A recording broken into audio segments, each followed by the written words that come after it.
공포에서 가장 처음 생겨난 병원입니다. 우리가 아프면 어떻게 해요? 가장 먼저 병원을 찾아가잖아요. 저희 아버님께서 지금 연세가 올해가 97세 돼요. 장수하시잖아요.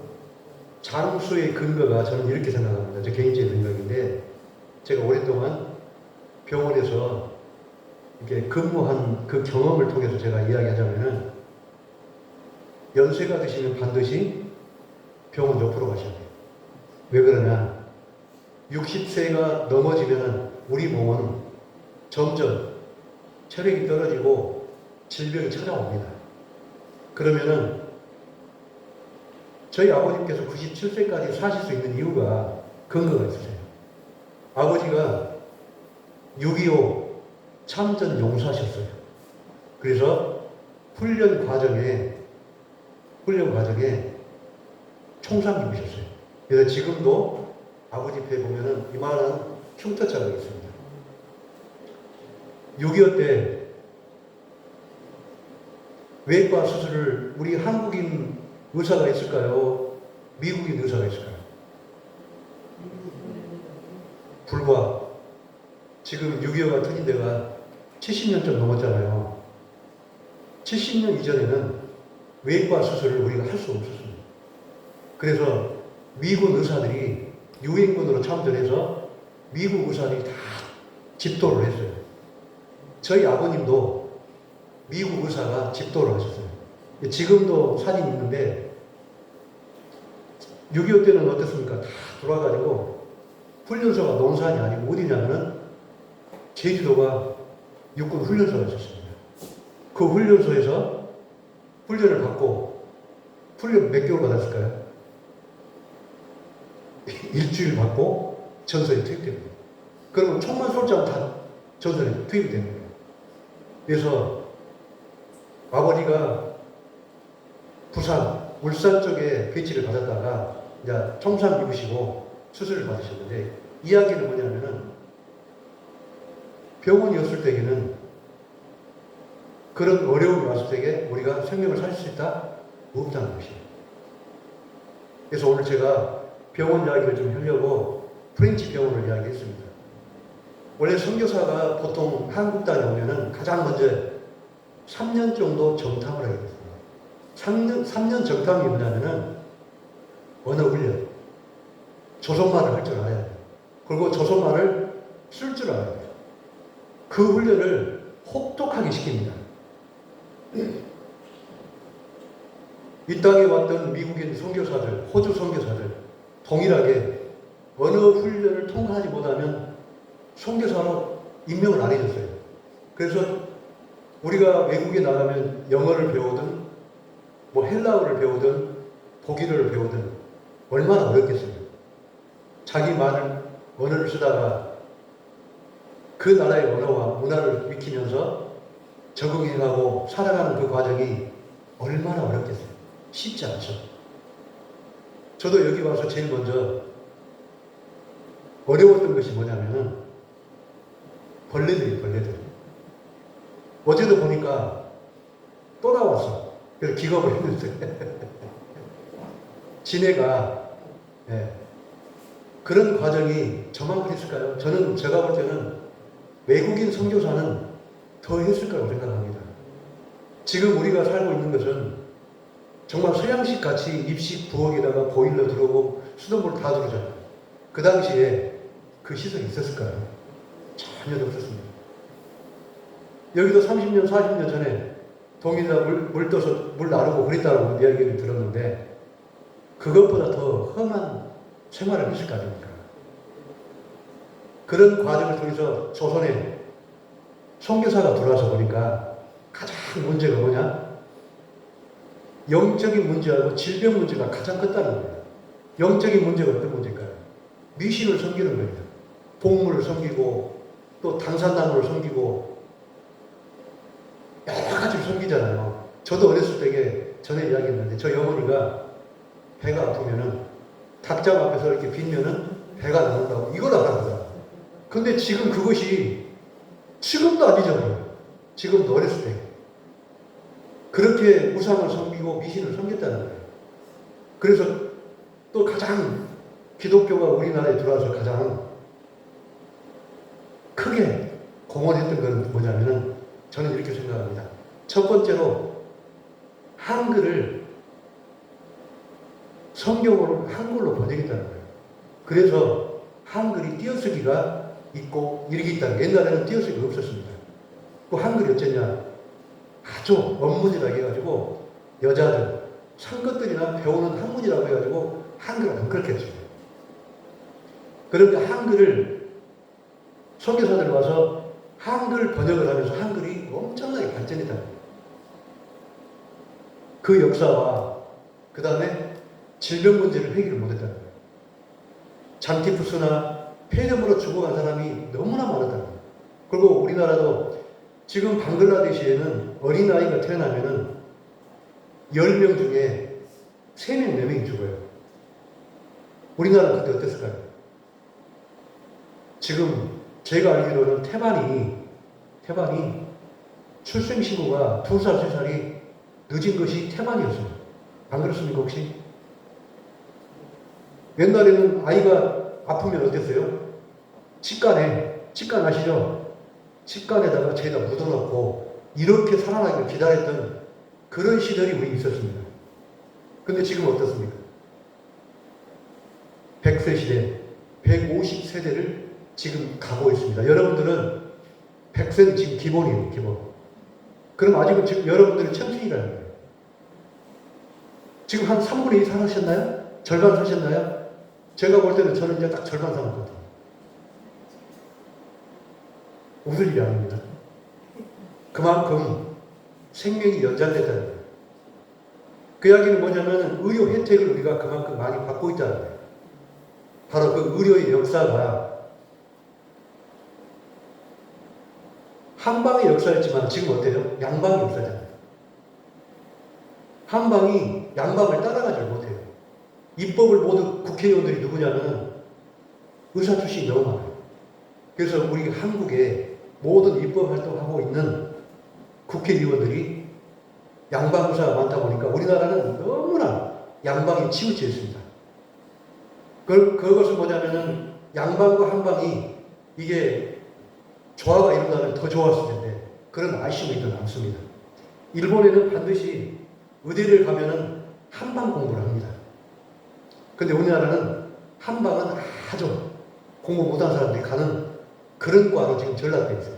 그리고 제가 한방병원에서 근무해보고 양방병원에서 근무해봤는데 한방병원의 장점이 굉장히 많습니다.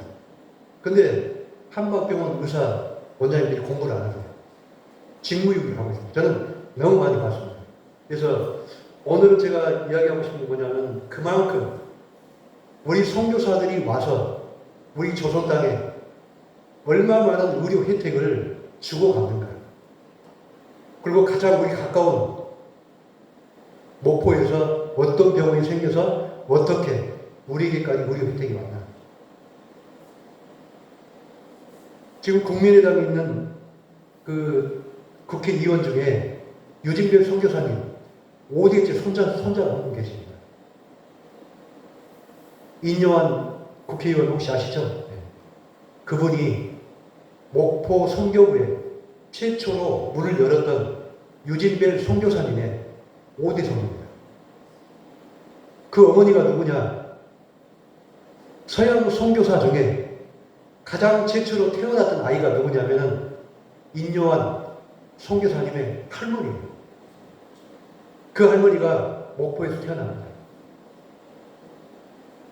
근데 그 목포의 그 선교 스테이션이 어디였냐면 바로 목표 선교부가 오연 선교사님을 초청해서 최초로 진료소를 세웁니다. 아까 이게 어딜까요? 궁금하죠? 옛날 교회입니다. 이게 지금 현재 목포 양동 교회입니다. 양동교회. 목포에서 최초의 병원이 양동교회, 그 앞에가 우리 교단에 양동제일교회가 있는 게 양동교회하고 양동제일교회하고 이게 하나 됐죠. 합동하고 통합하고 나눠졌을 때에 양동제일교회가 떨어져 나갔습니다. 이 모습이 바로 양동교회인데 지금 서양분 한 분 계시죠? 이분이 누구냐? 목포의 최초의 의사이신 오옌 선교사님입니다. 이 오옌 선교사님은 어떤 분이냐?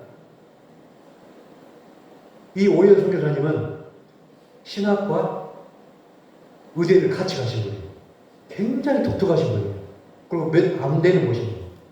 근데 이분이 목포에서 3년 사역하시다가 광주로 올라오세요. 그러니까 어떻게 해요? 전주하고 군산하고 목포하고 광주하고 순천은 한 가문, 한 집안이에요. 이것을 뭐라 그러냐면 남장로교 선교 스테이션이라고 합니다. 그래서 우리는 목포 선교부에서 떨어져온 맹현리 선교사님을 통해서 신안 이쪽이 복음화가 된 겁니다. 그럼 어떻게 해요? 우리 집 큰 집이 이 집이에요. 이 큰 집이. 목포 양동교회가 우리 큰 집이에요. 근데 이분이 처음으로 와서 진료소를 세워요. 진료소를 세웠는데 불이 납니다. 그래서 목포 선교부에서는 고민을 하고 기도하는 중에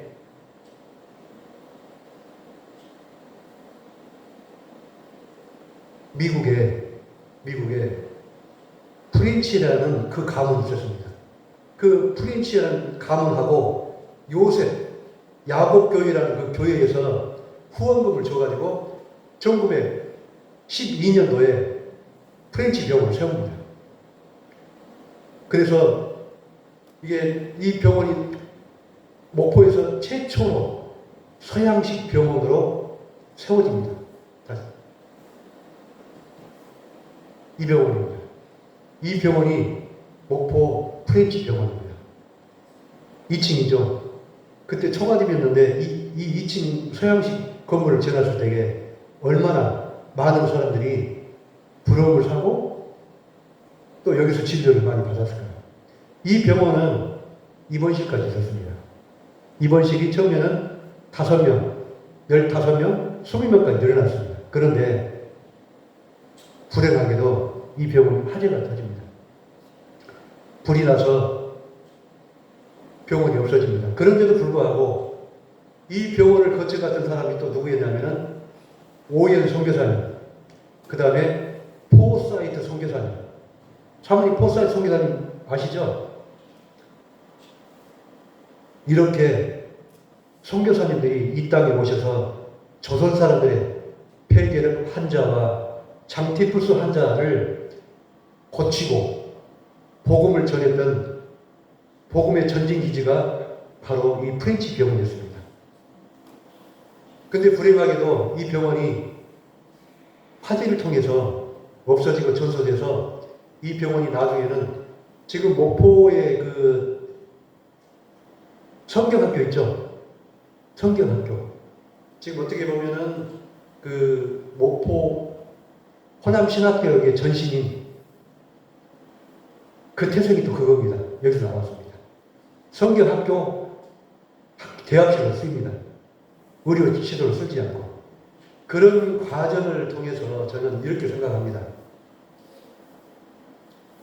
저는 늘상 이야기했던 것이 우리는 복음의 빛인 자예요. 하나님은 이 땅을 사랑하셔서 그 나라에서 떵떵거리고 살고 부유하게 살 수 있는 모든 것을 다 내려놓고 조선 땅에 와서 성경을 들고 의료 가방을 들고 왕진 다니면서 복음을 전했던 저분들의 헌신과 그 열정이 없었으면은 우리가 어떻게 구원을 이야기하고 복음을 이야기하고 교회에서 이렇게 따뜻하게 예배를 드릴 수 있을까 하는 의문이 굉장히 저는 많이 됐습니다. 그래서 우리는 그 빚진 자의 마음으로 그 은혜를 통해서 늘상 기도하며 우리 믿지 않는 영혼을 구원하는 귀한 여러분의 입술을 통해서 하나님은 그들을 전도하고 구원하신다는 거예요. 우리는 지금 아프면 언제든지 나가서 의료 혜택을 받을 수가 있습니다. 지금 또 인연 목사님께서 우리나라에 가장 중요한 역할을 했던 게 뭐냐면은 119 제도입니다. 119 제도. 아버지가 다치셔갖고 교통사고로 다치셨는데 택시를 타고 오다가 하순 쪽에 왔다가 중간에 돌아가십니다. 그걸 보고 미국에 있는 119 제도를 한국에 정착합니다. 지금 요즘 보십시오. 119 전화만 하면은 환자를 실어가고 헬기를 실어가서 응급처치를 하는 이 의료 시스템이 어디서 왔습니까? 바로 이런 분들의 헌신과 그 열정에 의해서 왔다는 거예요. 그래서 우리는 이런 선교의 역사를 등한시해서는 안 된다는 것입니다. 우리가 저것을 기억하고 우리가 코로나 이 시대를 겪고 한국교회가 힘들고 어렵지만 저분들의 그 신앙을 우리가 이어받아서 다시 부흥의 물결로 가는 귀한 선교의 역사를 우리가 이어가자는 것입니다. 이것이 우리가 그분들의 유업을 이어가는 귀한 징검다리가 되지 않을까 저는 감히 여러분에게 말씀드리고 싶습니다. 기도하겠습니다. 하나님 아버지, 하나님께서는 이 땅 조선을 살아가셔서 힘들고 어려운 그 과정을 통하여서 신학과 의대를 졸업하고 이 땅에 보내주셔서 우리가 의료 혜택을 받고 있습니다. 하나님, 우리의 그 피비린나는 선교의 역사를 통해서 하나님의 구원과 복음을 통하여 그분들의 그 숨결을, 그분들의 손길을 기억하기를 원합니다. 하나님, 우리는 복음의 빚진 자로서 이 땅에 믿지 않는 영혼들을 구원하는 구원의 지팡이가 되기를 간절히 원합니다. 하나님, 우리 후관교회를 통해서 믿지 않는 저 영혼들을 구원하는 귀한 방주로 사용되기를 간절히 원합니다. 하나님, 머리 숙여 기도하는 우리 성도 한 분 한 분을 아버지 하나님 기억하시고 더 나아가는 발걸음까지도 인도하셔서 그의 가정에서 하나님의 사랑과 은혜가 넘치도록 아버지 하나님 부어주시옵기를 간절히 원하며 이 모든 말씀 살아계신 예수님의 이름으로 기도드립니다.